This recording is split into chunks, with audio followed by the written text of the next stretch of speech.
बड़ी खबर आपको बता दें, छत्तीसगढ़ एनर्जी इन्वेस्टर्स समिट की सीधी तस्वीरें सामने आ रही हैं। आपको बता दें कि छत्तीसगढ़ में समिट किया जा रहा है। मुख्यमंत्री विष्णुदेव साय इस वक्त समिट में पहुंच चुके हैं। छत्तीसगढ़ एनर्जी इन्वेस्टर्स समिट है जिसकी सीधी तस्वीरें आपके सामने हैं।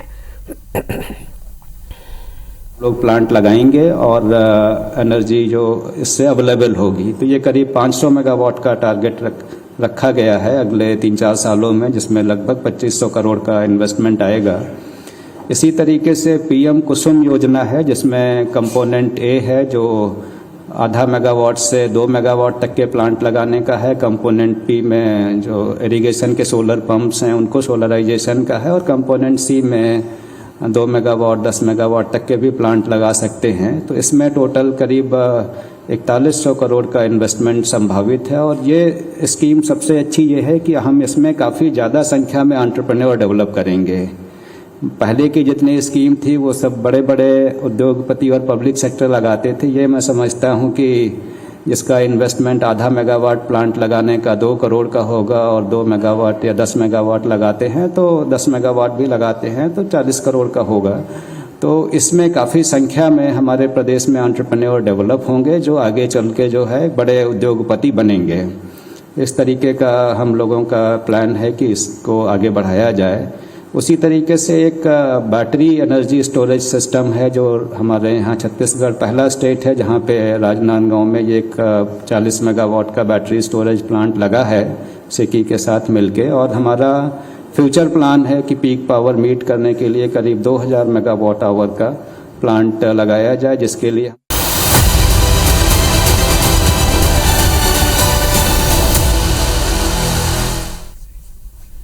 नमस्कार, आप देख रहे हैं IBC 24 और आज की सबसे बड़ी खबर के साथ इस बुलेटिन की शुरुआत कर रहे हैं।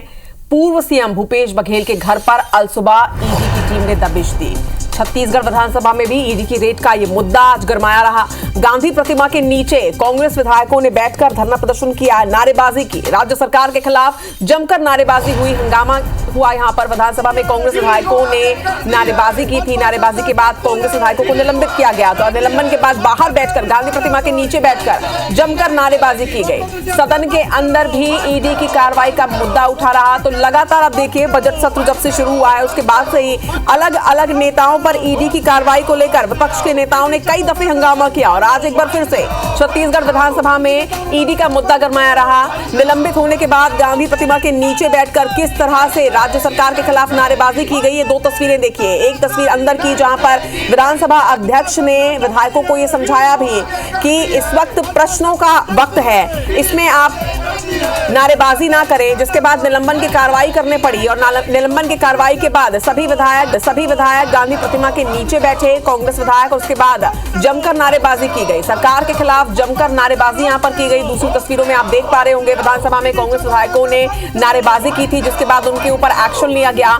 नारेबाजी के बाद कांग्रेस विधायकों को निलंबित कर दिया गया था, लेकिन निलंबन के बाद बाहर किस तरह से फिर से एक बार नारेबाजी की गई, ये तस्वीरें भी सामने हैं। तो 2 तस्वीरें आप देख रहे हैं, एक सदन के अंदर की और एक सदन के बाहर की। दोनों ही तस्वीरों में मुद्दा वही है, पूर्व सीएम भूपेश बघेल के ऊपर ईडी की कार्रवाई का मुद्दा। आपको बता दें कि आज अलसुबह ईडी की बड़ी टीम ने पूर्व सीएम भूपेश बघेल के घर पर दबिश दी और इस वक्त भी कार्रवाई जारी है। और आज जब सदन की कार्रवाई शुरू हुई तो सबसे पहले विपक्ष के तमाम विधायकों ने इस मुद्दे को लेकर हंगामा किया। हंगामे के बाद नारेबाजी जब सदन के अंदर हुई तो निलंबन की कार्रवाई करनी पड़ी है। निलंबन की कार्रवाई के बाद बाहर बैठकर भी कांग्रेस विधायकों ने यहाँ पे नारेबाजी की है। सौरभ परिहार हमारे संवाददाता इस वक्त हमारे साथ जुड़ रहे हैं। सौरभ, सदन के अंदर भी और बाहर भी ईडी की कार्रवाई का मुद्दा बेहद गरमाया रहा, इस वक्त क्या स्थिति है?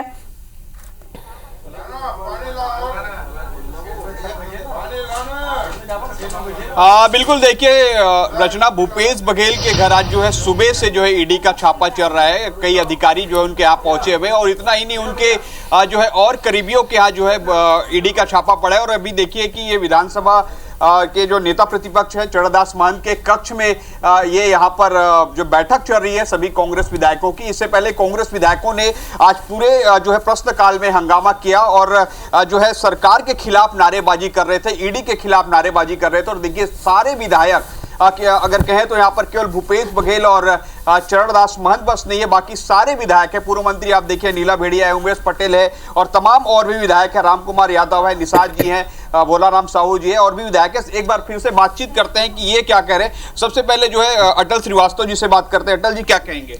देखिए, लगातार 2 सालों से भारतीय जनता पार्टी की केंद्र में बैठी हुई सरकार और राज्य की सरकार लगातार ये छापे मार रही ईडी के थ्रू। सुप्रीम कोर्ट किसको छोड़ देती है तो ईडब्ल्यू में फंसाने की कोशिश करती है। हमारे बस्तर के सबसे बड़े आदिवासी नेता को 2 महीने से जेल में डाल के रखी हुई। भूपेश बघेल जी जो छत्तीसगढ़ के किसानों की आवाज़, छत्तीसगढ़ के आदिवासियों की आवाज़ उठाते हैं, उनको दबाने की कोशिश है। तो ये हम दबने वाले नहीं हैं। ये लड़ाई सड़क से सदन तक लड़ी जाएगी। पहले लड़े थे गोरों से, अब लड़ेंगे चोरों से। देखिए, इन्होंने नारा भी दिया और दूसरी बात यह है कि सारे विधायक अभी सीधे भिलाई जाने वाले हैं, जहां पर ईडी की कार्रवाई जारी है वहां प्रदर्शन करेंगे। और पूर्व मंत्री अनिला भेड़िया जी से बात करते हैं। मैडम क्या कहेंगी? बिल्कुल, आज ये बीजेपी के सरकार केंद्र में बैठी, राज्य में बैठी है तो पूरा विपक्ष के लोगों को डराने का काम कर रहे हैं। हमारे वरिष्ठ नेताओं को अगर सरकार के खिलाफ अगर हम विधानसभा में क्वेश्चन भी लगा रहे हैं, उनके खिलाफ मुद्दा भी उठा रहे हैं, तो इन लोग सीधा ईडी को भेज दे रहे हैं। तो क्या हम लोगों का अधिकार नहीं है? क्या हम स्वतंत्र नहीं है? क्या चुने हुए जनप्रतिनिधि हैं और हम अपने क्षेत्र की, प्रदेश की बात को विधानसभा तक नहीं लाएंगे? ये डराने का काम हमको कर रही है, पर कांग्रेस डरने वाली। निषाद जी से पूछते हैं। कुंवर निषाद जी है। निषाद जी, क्या ये सही है कि जैसे पहले लखमा ने किया, सवाल पूछा तो वो जेल गए, भूपेश बघेल पीएम आवास को लेकर अभी पिछले दिनों पूछे सवाल तो उसके यहाँ ईडी पहुंच गई? बिल्कुल। ये आरोप क्यों लगा रहे हैं? ये लोकतंत्र की आवाज को दबाने का एक प्रयास और दुर्भावनापूर्वक की जा रही कार्रवाई है। यदि कोई सदन में सरकार के खिलाफ प्रश्न लगाए, उसके खिलाफ क्वेश्चन लगे, उसके खिलाफ पूछे तो जवाब ये नहीं आता। और लोकतंत्र की आवाज़ को दबाने का जो प्रयास भाजपा की सरकार द्वारा की जा रही है, इसके लिए एक माकूल जवाब हम लोग आज पूरे विधायक साथी मिलकर दिए हैं और लगातार कार्रवाई के खिलाफ हम लोग बात कर रहे हैं और आगे की रणनीति। देखिए, हमारे साथ जो है वरिष्ठ विधायक हैं, उन लोगों से भी बात कर लेते हैं। हमारे साथ जो है लखेश्वर जी हैं और दलेश्वर जी, दोनों से बात करते हैं। क्या कहेंगे सर? देखिए, प्रदेश में जब से भाजपा सरकार बनी, जिस तरह से विपक्ष के लोगों को परेशान कर रहे हैं वो बहुत ही गलत है। आज जो हमारे वरिष्ठ विधायक भी हैं, हमारे पूर्व मुख्यमंत्री, देखिए अभी जो है डिप्टी सीएम अरुण साहब भी जो है इन्हें मनाने पहुंचे हैं। सर, कैसे पहुंचे यहाँ पे भी? विधानसभा से निलंबन समाप्त हो गया सभी सदस्यों का, उसकी सूचना देते हुए सबसे आग्रह करने आए हैं कि विधानसभा की कार्यवाही। सर, लेकिन ये कह रहे हैं कि सर सवाल पूछने पे कार्रवाई हो जाती है। देखिए, प्रश्नकाल है, जब विधानसभा के अध्यक्ष महोदय का निर्णय है, नियम प्रक्रिया से उन्होंने कहा है, नियम प्रक्रिया के आधार पर जो कार्यवाही विधानसभा अध्यक्ष जी ने की है। सर, हालांकि सर लास्ट क्वेश्चन, आप तो यहाँ मनाने पहुंचे हैं, लेकिन आपको दर्शक हमारे देख रहे हैं, आप जो भूपेश बघेल पर जो ईडी की कार्रवाई चल रही उसे कैसे देखते हैं? हालांकि देखिए, सबसे बड़ी बात ये नेता प्रतिपक्ष के रूप में पहुंचे हैं डिप्टी सीएम अरुण साहू जी और सुशांत शुक्ला, भाजपा के विधायक है, मनाने के लिए, क्योंकि इन्हें विधानसभा अध्यक्ष ने निलंबित कर दिया था। लेकिन एक बार फिर से जो है अरुण साहू जी से पूछूंगा, सर पूरे ईडी की सर देखिए वो कह रहे हैं कि ये जो है कार्रवाई निलंबित जो हो गया वो समाप्त हो गया और पुनः आइए। अब जो डिप्टी सीएम अरुण साहू जी से बात करते हैं। सर, आपने तो इन्हें फिर से आग्रह किया आइए करके, सर कैसे देखें जो ईडी कार्रवाई कर रही भूपेश बघेल? देखिए, ईडी की कार्रवाई कोई अचानक जी सर, अचानक और आज प्रारंभ हुई ऐसा नहीं है। जी सर, और ये सर्वविदित भी है जी सर कि भूपेश बघेल जी जब मुख्यमंत्री थे, उनके मुख्यमंत्री तो काल के दौरान ही जो है ये सारे घोटाले हुए। तो आपने देखिए कि किस तरीके से जो भूपेश बघेल पर ईडी की कार्रवाई जारी है, उसके बाद कांग्रेस के विधायकों ने हंगामा किया है, शोरगुल वहां पर किया है और विधानसभा अध्यक्ष ने निलंबित कर दिया था। उसके बाद फिर से डिप्टी सीएम अरुण साह और सुशांत शुक्ला मनाने पहुंचे थे। ऐसा बहुत कम होता है कि नेता प्रतिपक्ष के रूप में जो है डिप्टी सीएम पहुंचे और हमने पूरी तस्वीर आपको दिखाई है कि डिप्टी सीएम अरुण साह जब मनाने पहुंचे थे कि आपकी निलंबन की कार्रवाई है वो खत्म कर दी गई है। तो समझा जा सकता है कि किस तरीके से सत्ता पक्ष भी ये चाह रहा है कि कांग्रेस के विधायक रहें और अपनी जो भी बात है, जो भी जो कहना हो वो विधानसभा की कार्यवाही में ही कहे, तो निश्चित रूप से एक अच्छा जाहिर तौर पर सौरभ किसी भी वजह से सदन की कार्रवाई पे कोई खलल ना पड़े, ये जो कोशिश है ये की जा रही है, मनाया जा रहा है। अब देखना होगा कि मानते हैं कि नहीं, लेकिन सबसे बड़ी बात ये है कि जिस तरह से अभी आपने ये भी जानकारी दी कि अब विधायक यहां से सत्र के बाद जो है वो भिलाई रवाना हो ले, वहां भी प्रदर्शन किया जाएगा, इस पर भी नजर बनाकर रखेगा। फिलहाल तमाम जानकारी के लिए आपका बहुत बहुत शुक्रिया। तो देखिए लगातार किस तरह से सदन में सत्र के दौरान यहां पर कांग्रेस विधायकों ने जमकर नारेबाजी की, जमकर हंगामा किया, और अब यह कहा जा रहा है कि ये जो द्वेषपूर्ण कार्रवाई की जा रही है, जानबूझकर जब मुद्दा उठाया जाता है, जब प्रश्न किए जाते हैं तो अलग अलग नेताओं पर कार्रवाई की जा रही है। इसके पहले कवासी लखमा का भी मुद्दा उन लोगों ने उठाया और उसके बाद अब कह रहे हैं कि पूर्व सीएम भूपेश बघेल पर भी द्वेषपूर्ण कार्रवाई हो रही है। हालांकि कांग्रेस के विधायकों का यह कहना है कि हम हमेशा सहयोग करेंगे, वही कहते हैं कि अगर किसी तरह की कोई सबूत है तो आप कार्रवाई कीजिए, लेकिन जब इस तरह की रेड पड़ती है तो लगातार यह आरोप लगाया जाता है कि द्वेषपूर्ण कार्रवाई की जा रही है। देखना होगा कि किस तरह से अब यह मुद्दा आगे बढ़ता है। फिलहाल कार्रवाई पर लगातार IBC 24 की नजर बनी रहेगी। छत्तीसगढ़ एनर्जी इन्वेस्टर समिट का, जहां पर मुख्यमंत्री विष्णुदेव साय संबोधित कर रहे हैं, सीधे सुनते हैं। कि एनर्जी जिसके बिना हम एक कदम आगे नहीं चल सकते, ऐसे पावर सेक्टर की चिंता करने के लिए आज इस सम्मेलन का आयोजन हुआ है। और इस सम्मेलन में हम लोगों के बीच उपस्थित हैं हमारे प्रदेश के CS श्री अमिताभ जैन जी, प्रमुख सचिव और ऊर्जा विभाग के चेयरमैन श्री सुबोध सिंह जी, वित्त सचिव श्री मुकेश बंसल जी, श्री पी दयानंद जी, वाणिज्य उद्योग सचिव श्री रजत कुमार जी और NTPC के क्षेत्रीय कार्यपालक निदेशक श्री PK मिश्रा जी, राहुल भगत जी, विभाग के हमारे MDs, अधिकारीगण, और इस सम्मेलन में पूरे देश भर से पधारे उद्योगपतिगण और मीडिया के साथीगण। सबसे पहले मैं आप सभी लोगों का छत्तीसगढ़ प्रदेश में जो अन्य प्रदेशों से आए हैं सबका मैं हृदय से अभिनंदन करता हूं, स्वागत करता हूं। और जैसे मैंने कहा कि आज ऐसा सेक्टर एनर्जी पावर जिसके बिना एक कदम भी चलना संभव नहीं है, उसकी चिंता के लिए हम सब लोग एकत्र हुए हैं।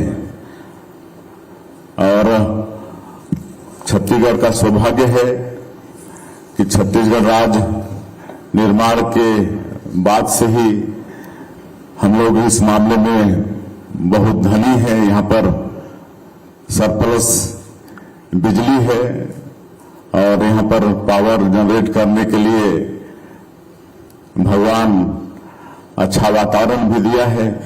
यहाँ कोयला है, पानी है, लेबर है, सब कुछ है।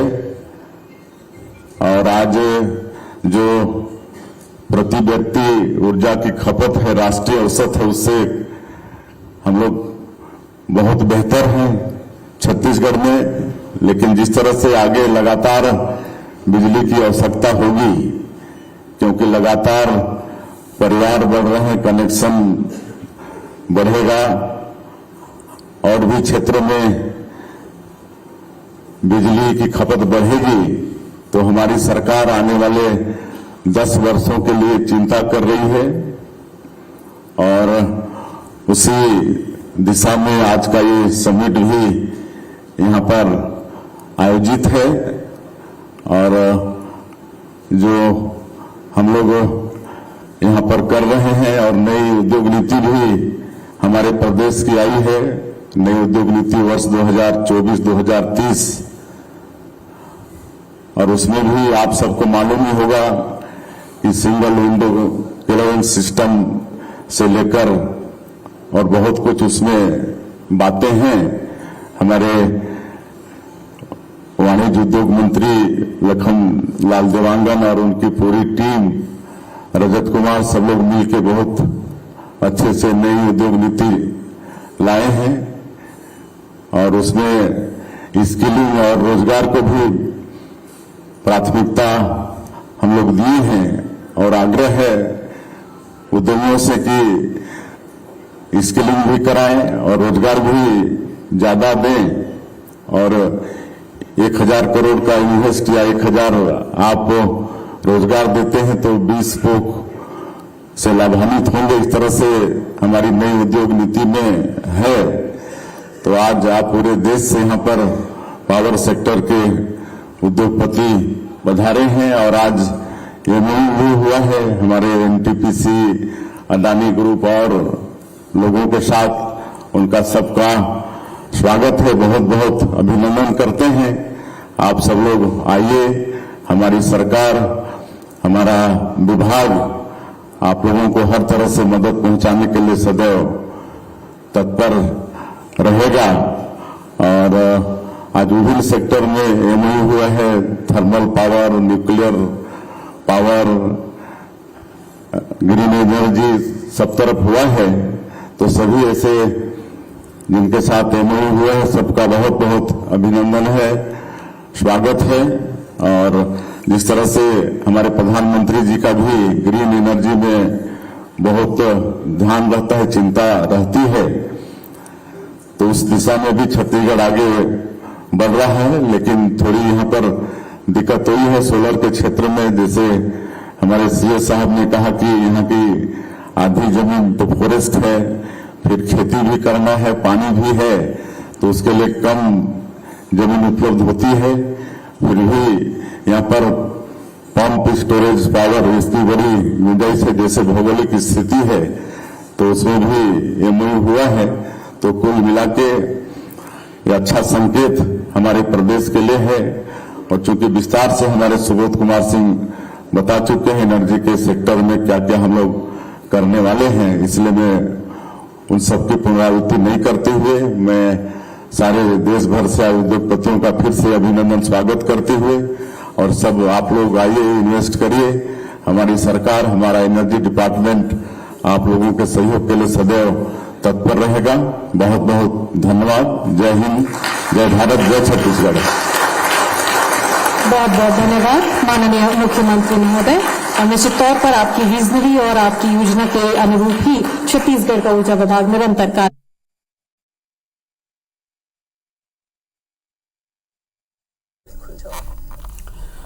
तो मुख्यमंत्री विष्णुदेव साय का संबोधन आपने सुना।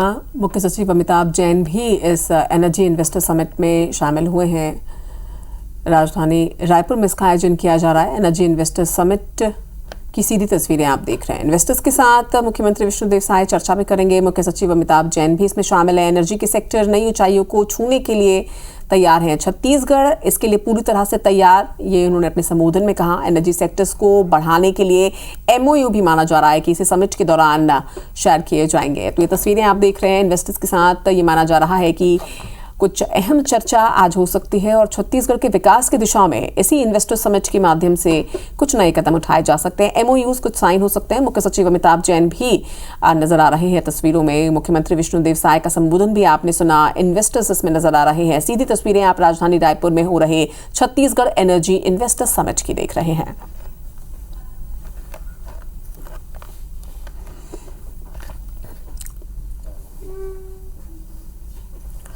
तो छत्तीसगढ़ में आयोजित एनर्जी इन्वेस्टर समिट की ये सीधी तस्वीरें राजधानी रायपुर में इसका आयोजन किया गया है। आपको बता दें कि इस समिट में कई इन्वेस्टर्स शामिल हो रहे हैं। मुख्यमंत्री विष्णुदेव साय के साथ ही मुख्य सचिव अमिताभ जैन इसमें पहुंचे हैं। तस्वीरें आप देख रहे हैं। इन्वेस्टर्स के साथ आज एक अहम चर्चा की जाएगी। इसके साथ ही कुछ एमओयूज भी साइन हो सकते हैं। एनर्जी सेक्टर्स को बढ़ावा देने के मद्देनज़र ये समिट बेहद खास माना जा रहा है और छत्तीसगढ़ विकास के लिए प्रतिबद्ध। लगातार साय सरकार इस दिशा में कार्य कर रही है और छत्तीसगढ़ एनर्जी इन्वेस्टर समिट के माध्यम से ये माना जा रहा है कि एक नई दिशा छत्तीसगढ़ के विकास को इसके माध्यम से मिलेगी।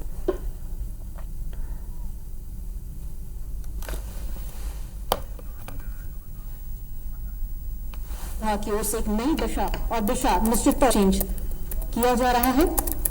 क्षमता 6x700 मेगावाट, कुल 4200 मेगावाट, कुल निवेश 80,000 करोड़ रुपए।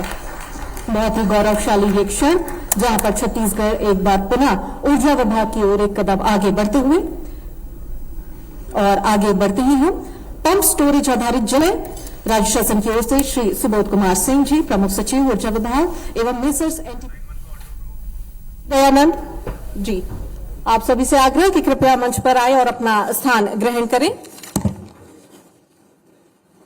और चलिए कार्यक्रम की इस कड़ी में हम आगे बढ़ते हैं और माननीय मुख्यमंत्री जी के स्वागत के लिए श्री सुबोध कुमार सिंह जी से आग्रह कि आप पुष्पगुच्छ से उनका स्वागत करें। प्रमुख सचिव ऊर्जा विभाग श्री सुबोध कुमार सिंह जी माननीय मुख्यमंत्री छत्तीसगढ़ शासन का स्वागत करते हुए, साथ ही साथ श्री सुनील जैन जी ओएसडी ऊर्जा विभाग से आग्रह माननीय मुख्यमंत्री जी का स्वागत करेंगे।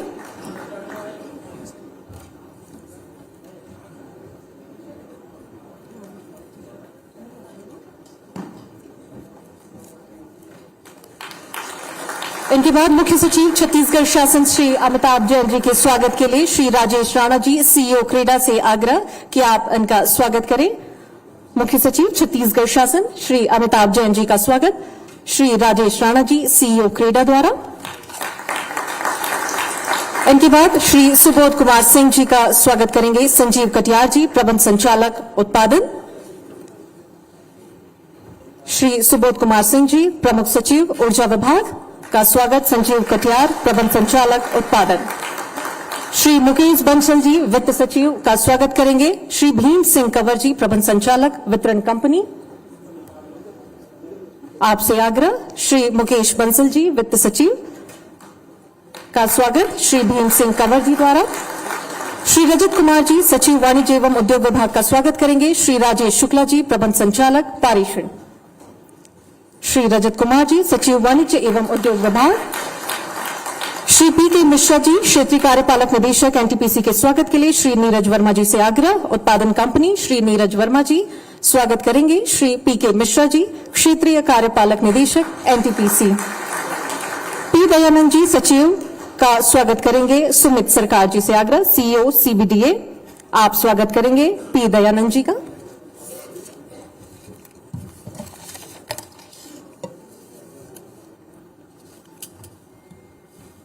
श्री पी दयानंद जी हमारे बीच मौजूद हैं, उनका स्वागत करते हुए सुमित सरकार जी सीईओ सीबीडीए।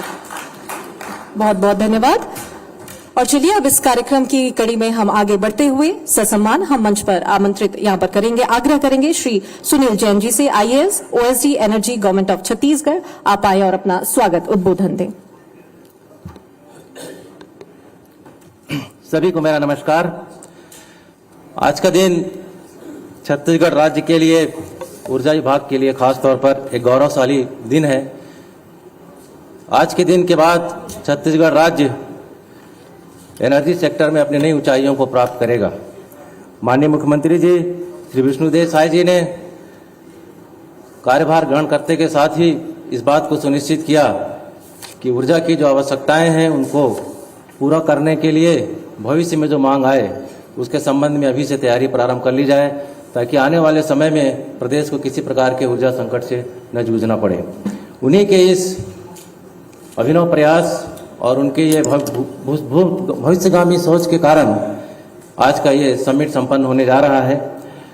मैं संक्षेप में बताना चाहता हूं कि आज के दिन छत्तीसगढ़ राज्य में ऊर्जा की इंस्टॉल कैपेसिटी 30,000 मेगावाट है और हम आज के दिन जो एमयू करने जा रहे हैं उससे आने वाले समय में 31,100 मेगावाट की अतिरिक्त क्षमता विकसित होगी। तो निश्चित तौर पर ये हमारे छत्तीसगढ़ राज्य के ऊर्जा के भविष्य को एक निर्णायक मोड़ पर ले जाएगा।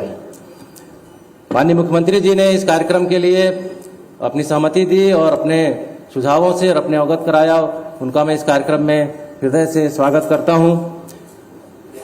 आज के इस कार्यक्रम में हमारे प्रदेश के प्रशासनिक मुखिया आदरणीय श्री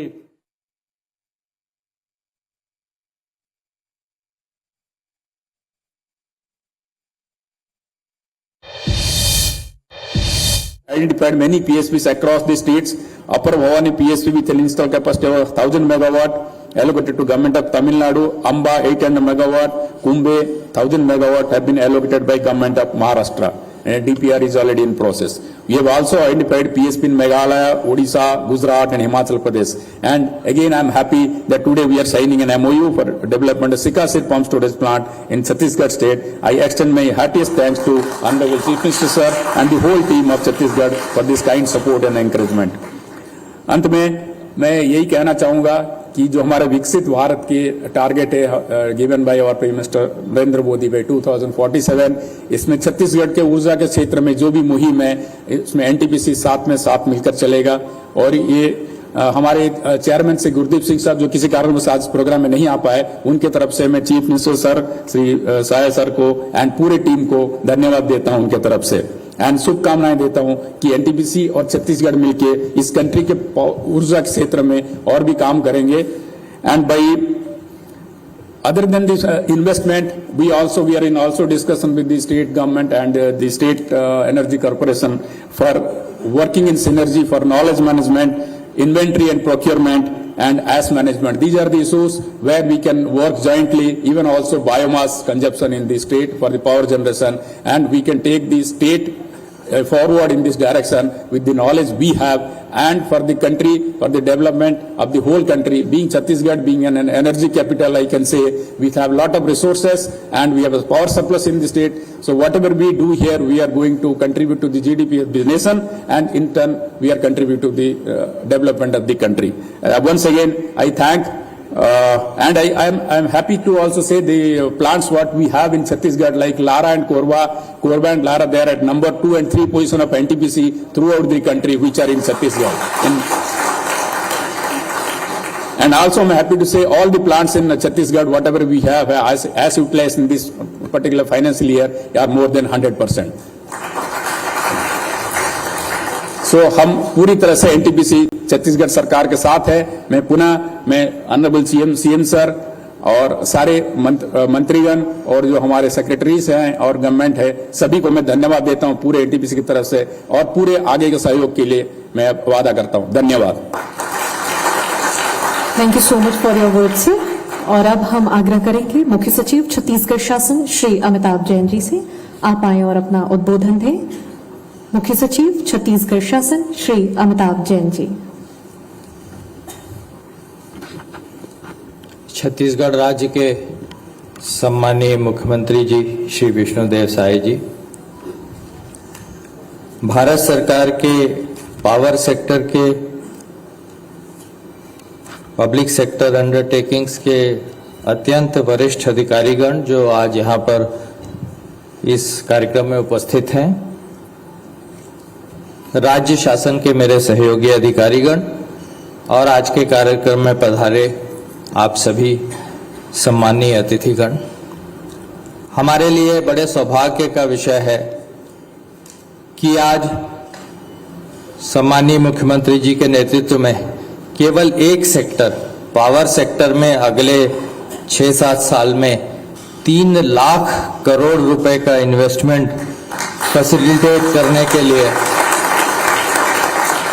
आप सबके साथ हम कदम बढ़ा रहे हैं। आमतौर पे ये बड़े इन्वेस्टमेंट्स पब्लिक सेक्टर के द्वारा होते हैं, पर अब इसमें प्राइवेट सेक्टर के भी कई इन्वेस्टमेंट शामिल हैं। ये भी अत्यंत प्रसन्नता का विषय है। इन्वेस्टमेंट को फैसिलिटेट करने के लिए सम्मानीय प्रधानमंत्री जी की प्रोजेक्ट मॉनिटरिंग ग्रुप और प्रगति की बैठकों के जरिए आप सबसे संपर्क मेरा बना रहता है, और बहुत बड़े इन्वेस्टमेंट जब हम मदद करने के लिए उसमें जाते हैं, हमको बड़ी नई नई चीजें सीखने का अवसर मिलता है। फॉर एग्जाम्पल मैं आपको बताऊं कि ये जो लारा वाला इन्वेस्टमेंट हम फैसिलिटेट कर रहे हैं, उसमें जमीन के मामले में एक गांव का हमें ऐसा पता चला, वो गांव इस इन्वेस्टमेंट एरिया में आ रहा है, वो अनसर्वेड गांव है, यानी जैसे अबूझमाड़ के गांव है वैसा ये गांव है। इस गांव का नाम अजीजगढ़ है, और इस गांव का जब इसमें ये यूनिट एस्टैब्लिश होनी है तो इसको किस तरीके से सर्वे किया जाएगा, किस तरीके से लैंड को डील किया जाएगा। एकदम नया अनुभव हमारे प्रशासनिक लोगों के लिए है। ये अनुभव आगे चल के काम आएगा।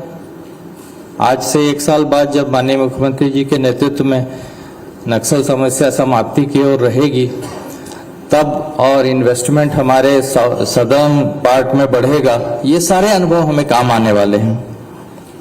बहुत बड़े इन्वेस्टमेंट के बहुत से पॉजिटिव पहलू होते हैं और कुछ चैलेंजेस भी होते हैं। पॉजिटिव पहलू में सबसे महत्वपूर्ण है जो हमारे इस क्षेत्र में रोजगार का सृजन होना। मुख्यमंत्री जी ने हम लोगों को समय समय पर निर्देश दिए हैं कि जो इन्वेस्टमेंट आने वाला है उसमें स्थानीय तौर पे किस प्रकार के रोजगार के लिए किस प्रकार की स्किल की व्यवस्था आवश्यक होगी। ये हम वो इन्वेस्टमेंट वो धरती पे आने के पहले ही उसकी तैयारी शुरू कर दें, ताकि जिस समय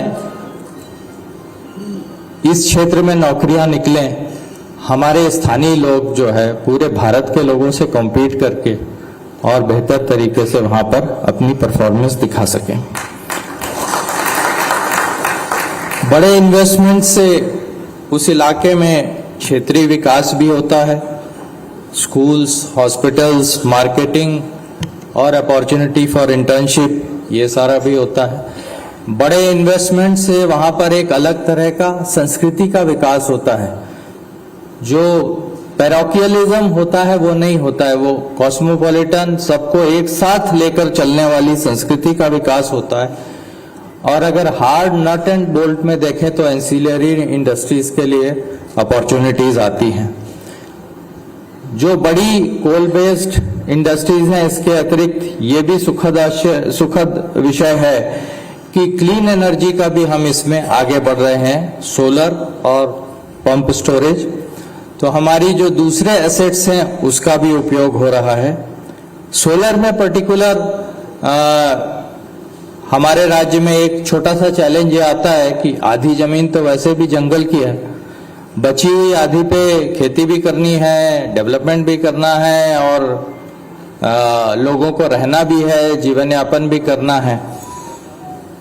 ऐसे में जो सुबोध ने 2 योजनाएं बताई वो बहुत उपयोगी हैं, क्योंकि ये खेती की जमीन का भी उपयोग कर लेंगी और रहने की जमीन का, आवासीय का भी उपयोग कर लेंगी। जो पीएम कुसुम योजना है उसमें किसान भी एंटरप्रेन्योर बन सकता है अपने एक छोटे हिस्से में सोलर पावर लगा करके। और पीएम सूर्य घर योजना है जो कि हर निवासी जिसके पास छत है, घर पे अपने घर पे छत है, वो उसमें अपना कंट्रीब्यूशन दे सकता है। जैसे कि हमारे मुख्यमंत्री जी समय समय पर कहते हैं कि पीएम सूर्य घर को इम्प्लीमेंट करने से हम लोग हाफ बिजली से आगे बढ़ के मुफ्त बिजली की ओर चलने लगेंगे।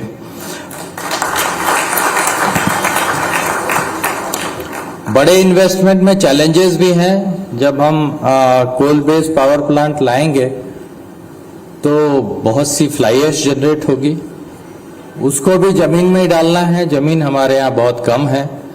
इस चैलेंज को हम किस तरीके से अपॉर्चुनिटी में कन्वर्ट कर सकते हैं, अगर हम इसका कोई ऐसा सार्थक उपयोग सोच सके जो राज्य के और राज्य के बाहर भी इस फ्लाई ऐश को हमें जमीन में डालने के बजाय किसी इकोनॉमिकली प्रोडक्टिव एक्टिविटी में उपयोग होने लगे, तो ये एक बहुत बड़ा एग्जाम्पल सर्कुलर इकोनॉमी का हमारे सामने होगा।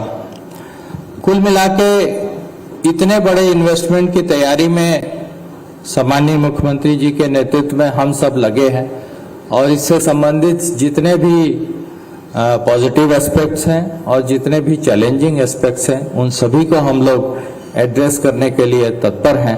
आज के कार्यक्रम में आप सभी की